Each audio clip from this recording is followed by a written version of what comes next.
그렇다면 새만금 사업이 과거 정권에서는 어떻게 논란이 되어 왔고 이번 계획은 실효성이 있는 건지 강동원 기자와 함께 따져보겠습니다. 자, 강 기자, 예. 새만금 매립 사업은 처음에는 농지를 늘리자는 취지로 시작된 것이죠? 예, 맞습니다. 처음에는 1987년에 이 사업이 시작됐는데요. 네. 당시 노태우 민정당 대통령 후보가 이 전북 지역 대선 유세에서 식량 자급을 위한 농지를 조성하겠다고 공약을 발표하면서부터입니다. 예.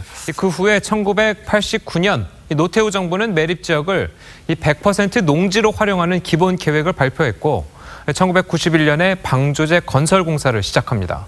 그러다가 96년에 시화호 오염 사건이 터지면서 공사는 중단과 재개를 거듭하다가 2006년 4월에서야 겨우 이 방조제 물막이 공사를 완료했습니다. 그런데 이명박 정부 당시에 이 새만금을 동북아 경제 중심지로 개발하겠다 이런 계획은 왜 잘 되지 않았습니까? 그것도 결국 민간 투자가 잘 이루어지지 않아서 그렇게 됐습니다. 15조 7천억 원에 이르는 투자 협약을 체결하기는 했는데 실제로 투자를 받은 거는 3조 6천억 원에 그쳤습니다. 그래서 이번 문재인 정부에서는 이 민간 자본 10조 원을 동원해서 신재생 에너지 사업을 해보겠다는 건데 이건 역시 민간이 얼마나 호응해 줄지는 미지수입니다. 민간이 투자를 하려면 이제 소위 남는 장사여야 할 텐데 실제로 이번 계획은 경제성이 있기는 합니까? 전문가들이 얘기하기에는 이 태양광의 경우에는 이 기존 에너지보다 발전 단가가 상대적으로 비싸기 때문에 대규모 발전소를 건설하는 게 더 경제적이라고는 이야기합니다. 미국의 경우에는 이 모하비 사막에 약 430만 평 태양광 발전소를 지어서 연간 총 392메가와트의 전력을 14만 가구에 공급하고 있고요. 중국도 안우이성에 세계 최대 수상 태양광 발전소를 지어서 40메가와트를 생산하고 있습니다.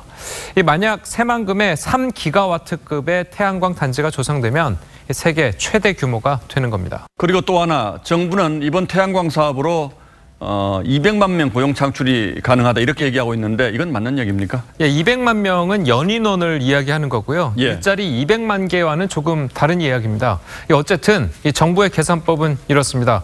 최근 18.7메가와트 규모로 조성된 군산 수상 태양광의 경우에 이 연인원 15,000명의 인원이 투입됐었는데 자, 이것을 3기가와트급으로 계산했을 경우에 연인원 약 200만 명의 고용 창출 효과가 있을 수 있다는 겁니다.